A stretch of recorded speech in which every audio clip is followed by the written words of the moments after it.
आज हम लोग हिस्ट्री का चैप्टर सेकेंड पढ़ेंगे। सब्जेक्टिव, ठीक है। राजा, किसान और नगर।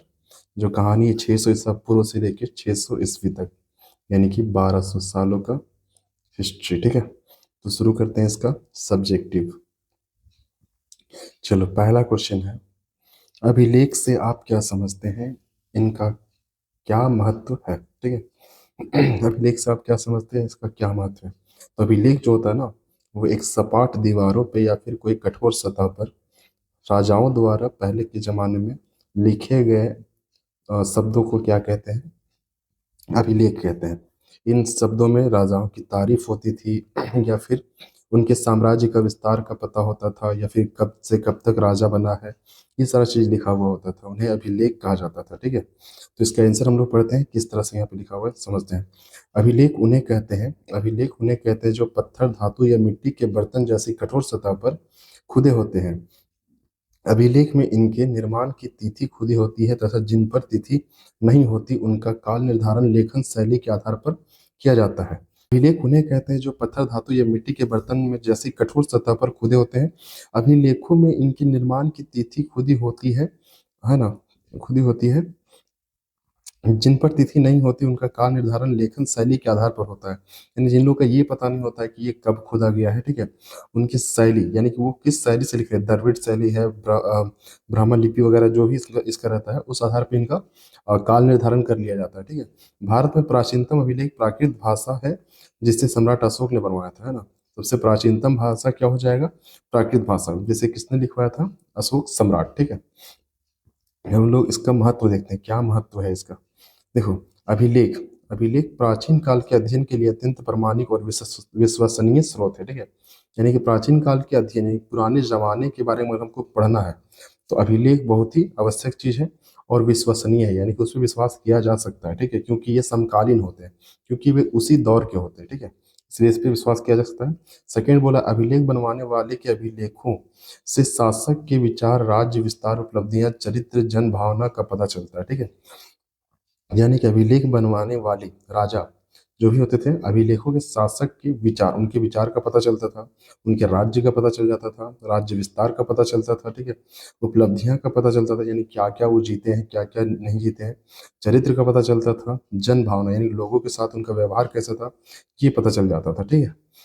आगे तीसरा पॉइंट कह रहा है, अभिलेखों से तत्कालीन धर्म, संस्कृति, रीति रिवाजों की भी जानकारी मिलती है ना। अभिलेख से ये पता चलता था कि उस समय के धर्म कैसा था, संस्कृति कैसा था, रीति रिवाज किस तरह से चलाया जाता है, नहीं ना, वो सारा चीज। चौथा कह रहा है, अभिलेखों से तत्कालीन भाषा और लिपि का ज्ञान होता था, ठीक है। उस समय का क्या भाषा था, क्या लिपि था, ये सारा चीज का भी ज्ञान हो जाता है अभिलेखों से। और क्या कह रहा है, शासकों के आदेश शासकों के आदेश, शत्रु विजय तथा नागरिक अधिकारों की जानकारी मिलती है, ठीक है। शासकों के आदेश, यानी कि आदेश, शत्रु विजय तथा नागरिक अधिकारों की जानकारी मिलती है, यानी कि उनके द्वारा नागरिक को क्या क्या अधिकार दिए जाते थे, ये सारी चीज का ज्ञान हो जाता है, ठीक है। सिक्स बोला है, अभिलेखों से उस काल के समय का ज्ञान होता है। अभिलेखों से उस समय का जो ज्ञान था उसका ये पता चल जाता है, ठीक है। सातवां पॉइंट कह रहा है, अभिलेखों से प्राचीनतम इतिहास के अस्थाई प्रमाण होते हैं, ठीक है। उसका अस्थाई प्रमाण होता है, यानी उस समय का ही एकदम ऑथेंटिक बातें बताता है, ठीक है। उसके बाद बोला है, आठवां, अभिलेखों से तत्कालीन अर्थव्यवस्था की भी जानकारी मिलती है, यानी कि उस समय धन दौलत का जुटाव किस तरह से किया जाता था, व्यवस्था किस तरह से चलता था, पैसे को ले देन पैसे के मतलब पैसे को लेन देन से, वो सारी चीज पता चलता है वहाँ पे, ठीक है। लोग खरीद बिक्री वगैरह, अर्थव्यवस्था मतलब यही होता है कि वहाँ पे धन दौलत किस तरह से इन्वेस्ट किया जाता था या फिर किस तरह से चलाया जाता था। नवा पॉइंट कह रहा है, अभिलेख से शासक और प्रजा के बीच संबंध भी पता चलता था, यानी कि अभिलेख से ये भी पता चलता था कि वहाँ के राजा और वहाँ के लोगों के बीच क्या संबंध है, कैसा संबंध है, ठीक है।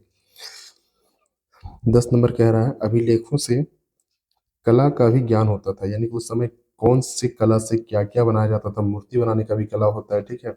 लोग किस तरह से रहते थे, ये सारी चीज का पता चलता है वहाँ पे। ये हो गया पहला क्वेश्चन। सेकंड कह रहा है, महाजनपद से आप क्या समझते हैं, महाजनपदों की विशिष्ट विशेषताओं का वर्णन कीजिए। महा मतलब होता है, देखो, महाजनपद, महा मतलब होता है बड़ा, जनपद मतलब होता है क्षेत्र, जनपद है ना, बड़ा क्षेत्र। यानी कि इसको हम लोग राज्य कहते तो कोई दिक्कत नहीं, ठीक है। तो 6ठी शताब्दी ईसा पूर्व में महाजनपद यानी कि आरंभिक राज्य, यानी शुरू शुरू जब भारत में थे ना, उस समय राज्यों का उभार हो रहा था, ठीक है। तो यहाँ पे 16 राज्य उभरे थे, ठीक है। विकास प्रारंभ हुआ बौद्ध और जैन ग्रंथों में 16 महाजनपदों का जिक्र है, ठीक है। 16 महाजनपद का जिक्र है बौद्ध और जैन ग्रंथों में, यानी कि उनकी किताबों में, ठीक है। जिनमें से 12 राजतंत्र, यानी कि 12 ऐसा था जिसमें राजाओं का शासन चलता था, और 4 गणतंत्र, यानी कि 4 ऐसा जहाँ राजाओं का समूह निवास करता होगा या फिर शासन करता होगा। गणतंत्र का मतलब होता है लोगों का शासन, यानी कि लोग, कोई पर्सनल राजा ना रहा हो, राजाओं का समूह कह सकते हैं। उक्त महाजनपदों की विशिष्ट अभिलक्षण यानी विशेषता, अ, विशेषता क्या था, ये देखते हैं। निम्नलिखित है क्या था। देखते हैं क्या था, ठीक है। लोहे के बढ़ते प्रयोग और सिक्कों के विकास आरंभ हुए, यानी कि लोहा का जो प्रयोग बढ़ने लगा ना, उस समय लोगों ने सिक्का बनाना शुरू किया। सिक्का बहुत किस्म का होता था। इंडिया में तो शुरू शुरू आहत सिक्का बनाया था, जिसमें लोहा से पीट के इसमें चिन्ह किया जाता था, चांद का, पेड़ का, चिड़िया का, वगैरह वगैरह, ठीक है।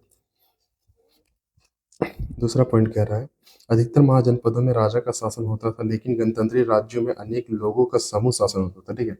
अनेक लोगों का शासन समूह हो जाता था, समूह का शासन चलता था।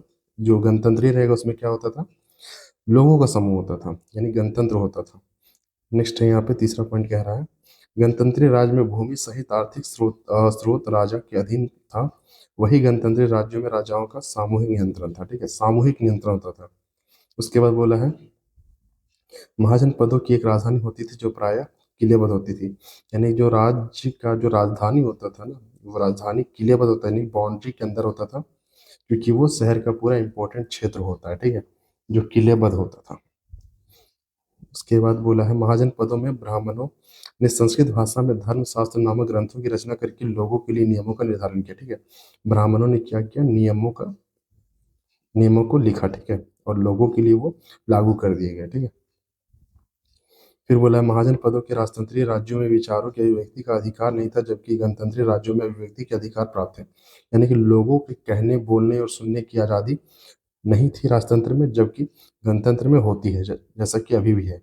इन्हीं गणों में बुद्ध, महावीर आदि विचारकों का जन्म हुआ, और इसी टाइम पे क्या हुआ था, इनका जन्म हुआ था, ठीक है। आगे बोला, राजा किसानों, व्यापारी, शिल्पकारों से कर तथा भेंट वसूलता था, तथा पड़ोसी राज्यों पर आक्रमण करके भी धन इकट्ठा करता था, है ना। ये क्या करता था, सबसे वसूली करता था, किसान हो गया, व्यापारी हो गया, शिल्पकार हो गया, ठीक है। और क्या करता था, दूसरों पे आक्रमण करके भी ये धन जुटाता था, ठीक है। उसके बोला है, महाजन पदों के आरंभिक दौर में राजा कृषकों से सेना का कार्य करवाता था, किंतु कुछ राज्यों ने अस्थायी सेना और नौकरशाही तंत्र विकसित कर लिया था। ध्यान से समझना, महाजन पदों के आरंभिक दौर में राजा कृषकों से सेना का कार्य करवाता था, यानी कि जो कृषक होता था ना, उससे सेना का काम करवाता था, यानी लड़ाई करने के लिए भेजता था। किंतु कुछ राज्यों ने अस्थायी सेना और नौकरशाही तंत्र विकसित कर लिया था, लेकिन कुछ राज्यों में क्या हो गया था, जो सेना है वही सेना का कार्य करता था, ठीक है। एक ही बहुत ही वीवीआई क्वेश्चन है, यानी कि कलिंग युद्ध का अशोक पर क्या प्रभाव पड़ा था, यानी, है ना, सबसे इंपॉर्टेंट क्वेश्चन है ये। कलिंग युद्ध का अशोक पर क्या प्रभाव पड़ा, है ना। जब कलिंग पे युद्ध हुआ था ना, कलिंग का पुराना नाम, मतलब कलिंग पुराना नाम है किसका, उड़ीसा का, ठीक है। उड़ीसा का पुराना नाम क्या था, कलिंग था। तो उस पर जब युद्ध किया था अशोक सम्राट, तो उस पर क्या परिवर्तन हुआ था, वो बंदा वहीं से, यानी कि वो सम्राट राजा अशोक वहीं से अपने मानसिक, मतलब मानसिक बदलाव लाए, और लड़ाई से काफी दूर निकल गए, और जिंदगी सादा गुजारने लगे, ठीक है। एक हादसा और जिंदगी बदल दिया, ठीक है, किसका, राजा अशोक का। समझते हैं गौर से।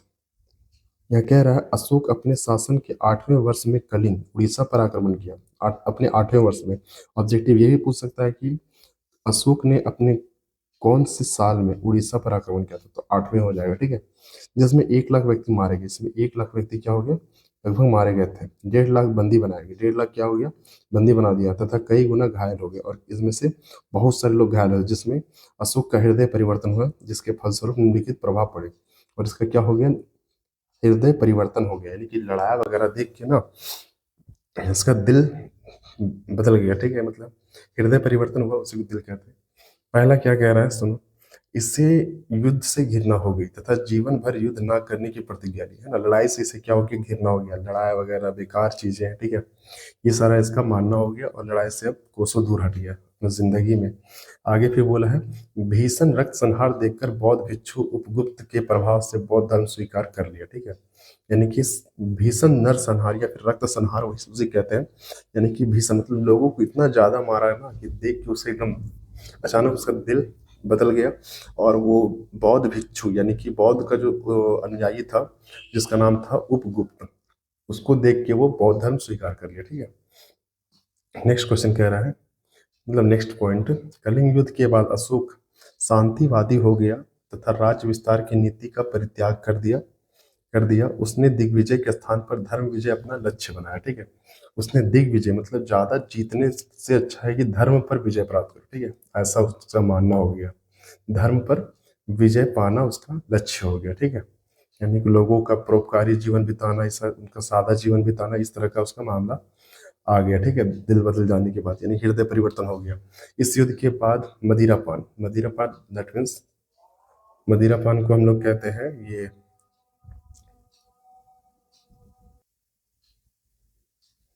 इस युद्ध के बाद मदिरापान, यानी कि मदिरापान का अर्थ होता है शराब वगैरह, ठीक है, यानी कि नशा वगैरह, ठीक है, नशा वगैरह, मांस मांस बलि आदि पर बिल्कुल बंद करा दिया गया। संयम, विचारों की पवित्रता, दया, दान, सत्य, सेवा, श्रद्धा आदि पर बल दिया गया। यानी कि पूरा जिंदगी आप सत्य पे और बेहतर विचारों पे जीना चाहते थे, ठीक है। अशोक देवनाम प्रियदर्शी की उपाधि धारण किया, ठीक है। अशोक देवनाम प्रियदर्शी की उपाधि धारण की, यानी बेहतर राजा का उपाधि धारण कर लिया तथा राज्य में युद्ध घोष, क्या लिखा है, युद्ध घोष के स्थान पर धर्म घोष प्रारंभ हो गया। यानी कि युद्ध को समाप्त करके धर्म के रास्ते पे चलेगा। और धर्म क्या सिखाता है, शालीनता सिखाता है। धर्म किसी का भी हो, बेहतर जिंदगी गुजारने के लिए सिखाता है, ठीक है। अब यहाँ बोला है नेक्स्ट क्वेश्चन, अभिलेख शास्त्रियों की कुछ समस्याओं की सूची बनाइए, ठीक है। ये इतना इंपॉर्टेंट नहीं है। नेक्स्ट क्वेश्चन हम लोग देखते हैं, गुप्त साम्राज्य के पतन के क्या कारण थे, ये इंपॉर्टेंट है, ठीक है। गुप्त साम्राज्य के पतन, गुप्त एक साम्राज्य था, यानी गुप्त एक राजा था जिसने अपना साम्राज्य खड़ा किया था। यानी जैसे अकबर, बाबर ये सब साम्राज्य खड़ा किए थे, तो ये लोग क्या हो गया था, मुगल साम्राज्य, ठीक है। उसी तरह गुप्त राजाओं ने गुप्त साम्राज्य का बहुत बड़ा साम्राज्य खड़ा किया था। इसका भी पतन हुआ, खत्म हर एक को होना है, ठीक है।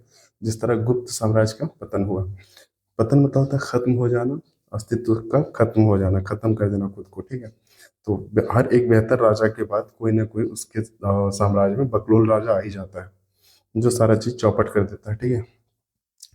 तो यहाँ देखेंगे हम लोग क्या है, गुप्त साम्राज्य के पतन के कारण क्या थे। तो गुप्त साम्राज्य के पतन के निम्नलिखित कारण थे। पहला कारण क्या बोल रहा है, अयोग्य उत्तराधिकारी, ठीक है।